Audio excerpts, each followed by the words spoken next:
أعوذ بالله من الشيطان الرجيم بسم الله الرحمن الرحيم ولا يجرمنكم شنآن قوم على ألا تعدلوا اعدلوا هو أقرب للتقوى صدق الله العظيم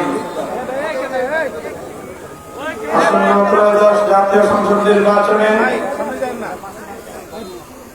11 দলীয় নির্বাচনী ঐক্যের পক্ষ থেকে বাংলাদেশ খেলাফত মজলিসের প্রতীক ইসলামার মনোনীত প্রার্থী মাওলানা এহসানুল হকের নির্বাচনী জনসভায় উপস্থিত সংগ্রামী সভাপতি, উপস্থিত বাংলাদেশ জামাত ইসলামী, বাংলাদেশ খেলাফত মজলিস, জাতীয় নাগরিক পার্টি এনসিপি সহ শ্রমিক দল সমূহের নেতৃবৃন্দ, সর্বস্তরের শ্রীপুর এলাকাবাসী, শ্রীপুর ও গাজীপুর সদর আংশিক, গাজীপুর 3 নম্বর আসনে বিশ্বাস প্রতীক নিয়ে মাওলানা এহসানুল হক আপনাদের দুয়ারে গিয়েছে এবং আগামী 12 ফেব্রুয়ারি যে নির্বাচন আসন্ন, সেই নির্বাচনে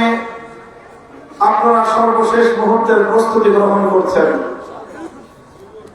প্রিয় এলাকাবাসী, এবারে যে নির্বাচন অনুষ্ঠিত হচ্ছে ইতিহাসের একটি বাক বদলের মুহূর্ত। এটি বিগত সময়ে বাংলাদেশের মানুষ বারবার তারা চেষ্টা করেছে দেশের রাষ্ট্র ব্যবস্থা, রাজনৈতিক বন্দোবস্তে পরিবর্তন আনার। বারবার চেষ্টা করেও এদেশের মানুষ সফলকাম হতে পারেনি।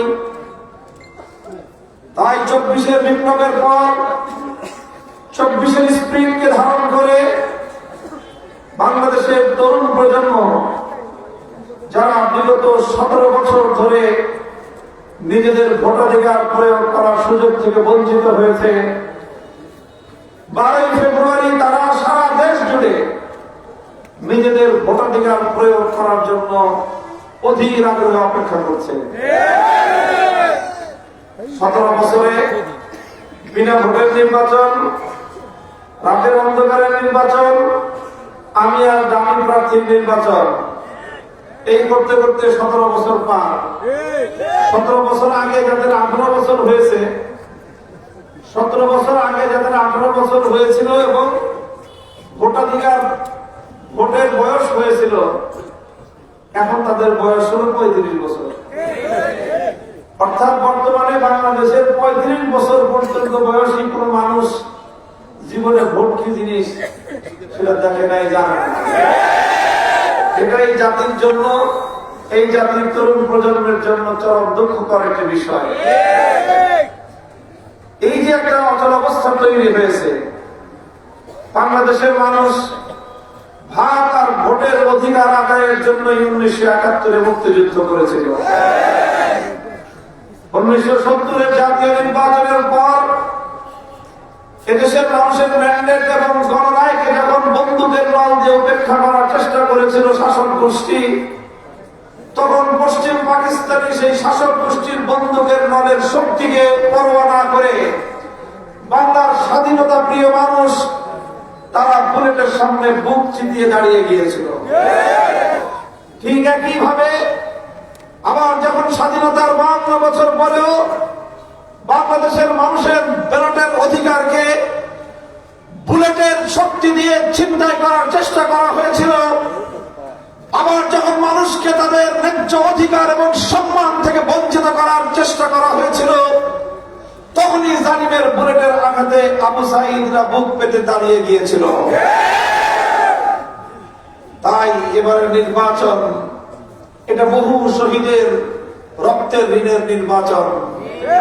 এবারের নির্বাচন বাংলাদেশকে তার শত শত বর্ষের হাজারো লাখো শহীদের রক্তের বিনিময়ে দেশ জাতির আকাঙ্ক্ষা এবং অভিপ্রায় বাস্তবায়নের নির্বাচন। এবং এই নির্বাচন হলো বাংলাদেশের রাজনীতির কাঁধ থেকে, রাজনীতির পিঠের উপর থেকে থেকে সবার হওয়া সমস্ত ভূত তাড়াবার নির্বাচন। বলবেন ভূত আবার আসলো থেকে? বাংলাদেশের রাজনীতিতে বড় বড় দুইটা ভূত সবার হয়ে বসে আছে। এক নম্বর ভূতের নাম হলো গুন্ডামি আর সন্ত্রাসী। এক নম্বর ভূতের নাম কি? গুন্ডামি আর সন্ত্রাসী। বাংলাদেশের সাধারণ মানুষের এমন একটা বিশ্বাস হয়ে গেছে যে 200-400 গুন্ডা মানতে পারে না, সে কি নির্বাচন করবে? সাধারণ মানুষের ধারণা হয়ে গেছে যে সন্ত্রাস করতে পারে না, চাঁদাবাজি করতে পারে না, নির্বাচন করবে কেমনে? মানুষের মনে মনে এই যে ধারণা তৈরি হয়েছে, বছরের পর বছর গুন্ডামি আর সন্ত্রাসী কার্যকলাপ দেখতে দেখতে বাংলাদেশের রাজনীতির পিঠে সওয়ার হওয়ার দ্বিতীয় ভূতের নাম হলো লুটপাট আর দুর্নীতি। যারা রাজনীতি করে 54 বছর ধরে যেই রাজনীতি চলে আসছে, ক্ষমতার রাজনীতি, কোটি টাকা জনগণের সম্পদ চুরি করে বিদেশে পাচার, এই হলো দুই ভূত। যার কারণে বাংলাদেশের মানুষ অনেক চেষ্টা, মেহনত, অনেক পরিশ্রম করা সত্ত্বেও দেশের উন্নয়ন হয় না। লক্ষ্য করে দেখবেন বাংলাদেশের প্রতিটি সেক্টরে এই দেশের মানুষ কতটা পরিশ্রমী।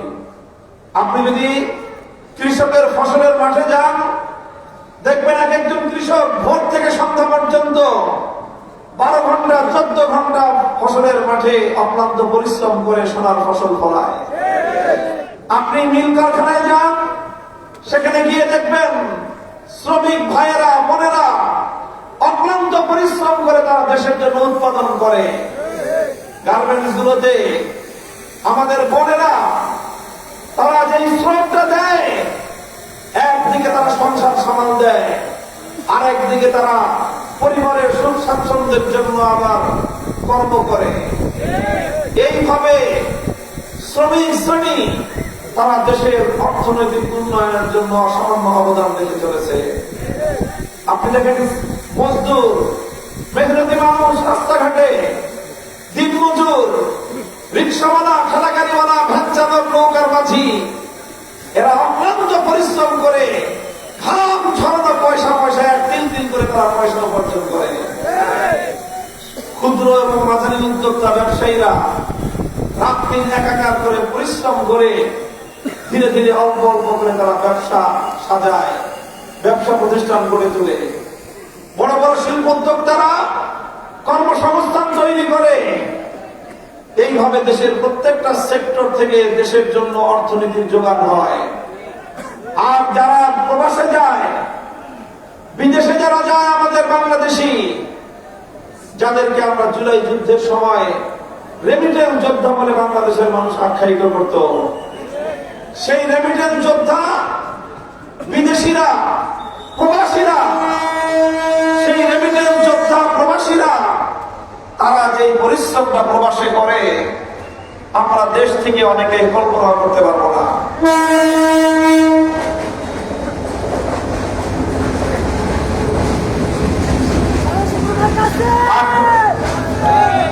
আট ঘন্টার জায়গায় 10 ঘন্টা, 12 ঘন্টা, 14 ঘন্টা পর্যন্ত ওভারটাইম করে একটা স্বপ্ন নিয়ে যে আমি একা কষ্ট করি, দেশে আমার পরিবারের মানুষজন সুখে থাকবে, আমি টাকা পাঠাই, রেমিটেন্স পাঠাই, আমার মাতৃভূমি সোনার বাংলাদেশটা উন্নত হবে। এইভাবে কৃষক, শ্রমিক, মজদুর, ব্যবসায়ী, প্রবাসী, চাকরিজীবী সবাই মিলে দেশের উন্নয়নের জন্য অংশগ্রহণ করে। দেশটার উন্নয়ন হয় না। কারণটা কি?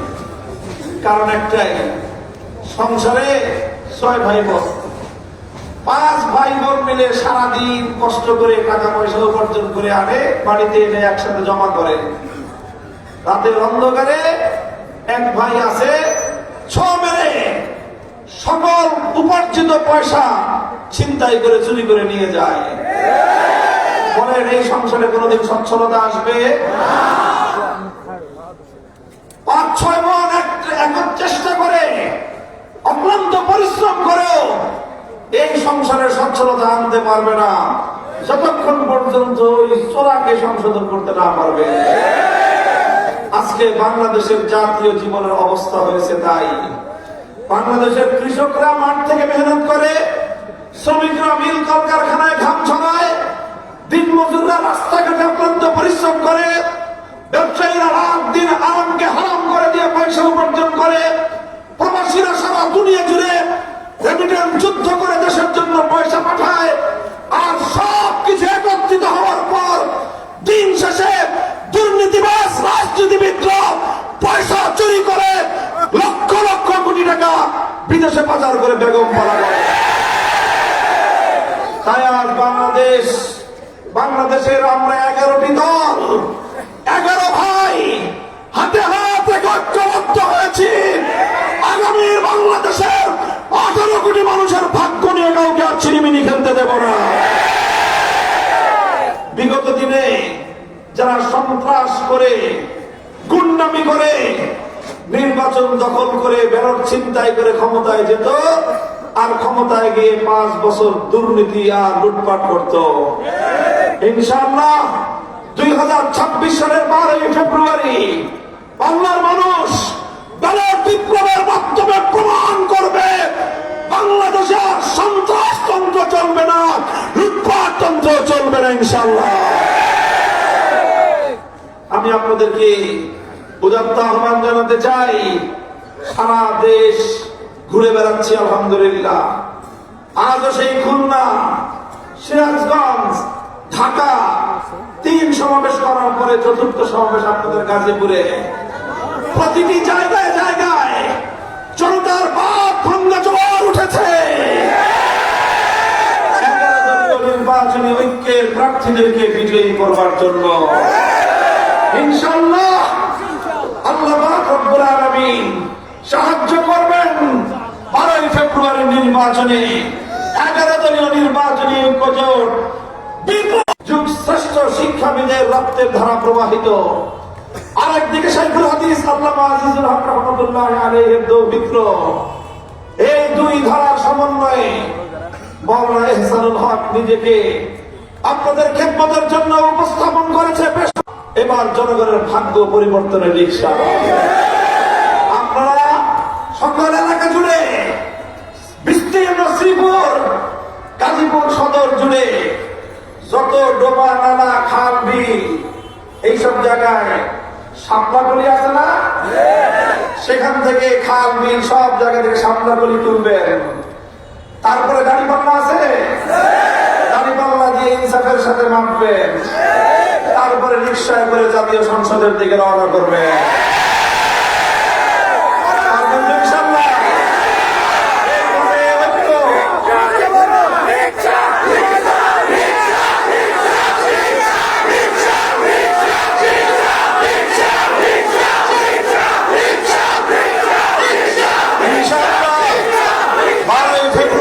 নির্বাচন এটা হলো দুর্নীতির বিরুদ্ধে নির্বাচন। 12 ফেব্রুয়ারির নির্বাচন বাংলাদেশের রাজনীতি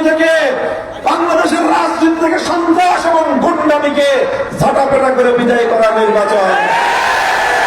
12 ফেব্রুয়ারির নির্বাচন জুলাই যুদ্ধকে স্থায়ী রূপ দেওয়ার নির্বাচন। 12 ফেব্রুয়ারির নির্বাচন বাংলাদেশ থেকে চিরতরে ফ্যাসিবাদকে হটানোর নির্বাচন। এই নির্বাচনে 2টি ব্যালট থাকবে। একটা হবে মার্কার ব্যালট, সেখানে আপনারা সিল মারবেন রিকশা মার্কায়। আরেকটা ব্যালট থাকবে মার্কা ছাড়া, হ্যাঁ না ভোটের ব্যালট। সেই হ্যাঁ না এটা গণভোট। এই গণভোটের ব্যালটে হ্যাঁ ব্যালটে সিল মারতে হবে ইনশাআল্লাহ।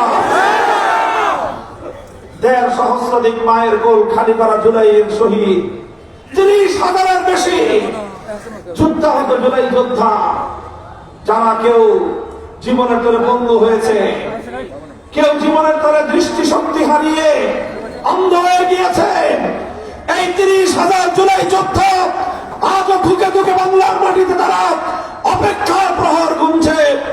সেই শহীদের রক্তের সঙ্গে যদি কেউ গাদ্দারি করতে চায়, বাংলার মানুষ তাদেরকে প্রতিহত করে দিতে হবে।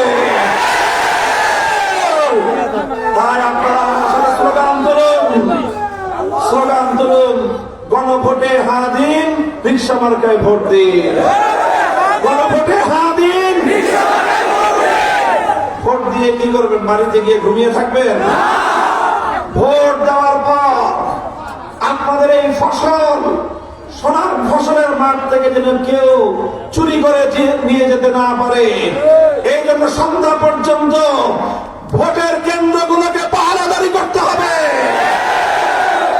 আপনারা ভোট কেন্দ্র থেকে ভোটের হিসাব বুঝে নিয়ে তারপরে সন্ধ্যার আগ পর্যন্ত যতক্ষণ লাগে প্রতিটি কেন্দ্রে কেন্দ্রে ভোটের হিসাব বুঝে নিয়ে তারপরে বাড়িতে ফিরবেন ইনশাআল্লাহ। থাকবেন তো ইনশাআল্লাহ? ইনশাআল্লাহ। যে জোয়ার উঠেছে গুন্ডামি আর সন্ত্রাসী করে, জনতার এই ব্যালটের জোয়ারকে কেউ রুখতে পারবে না ইনশাআল্লাহ। আগামীর বাংলাদেশ পরিবর্তনের বাংলাদেশ, আগামীর বাংলাদেশ দুর্নীতিমুক্ত বাংলাদেশ, আগামীর বাংলাদেশ ধর্ম বর্ণ নির্বিশেষে হিন্দু মুসলমান বৌদ্ধ খ্রিস্টান প্রতি ধর্মের সকল ধর্মের মানুষের অধিকার আদায়ের নির্বাচন। আগামী নির্বাচন নারী শিশু সব শ্রেণীর মানুষ, পুরুষ নারী পুরুষ সকলের অধিকার আদায়ের নির্বাচন। বাংলাদেশটাকে সকল বিভেদের দুয়ার বন্ধ করে দিয়ে একটি ঐক্যবদ্ধ বাংলাদেশ গড়ার নির্বাচন ইনশাআল্লাহ। আপনারা সকলেই আর আছে মাত্র 3 দিন। কয়দিন? এই 3 দিন যার যার জায়গা থেকে সর্বশেষ চেষ্টাটুকু চালিয়ে মহান আল্লাহ পাক রব্বুল আলামিনের কাছে সফলতার জন্য দোয়া করবেন। করবেন তো ইনশাআল্লাহ? নাসরুম মিনাল্লাহি ওয়া ফাতহুন করিম। ইনশাআল্লাহ আল্লাহ সাহায্য করবে, আমাদের বিজয় অবশ্যই হবে ইনশাআল্লাহ।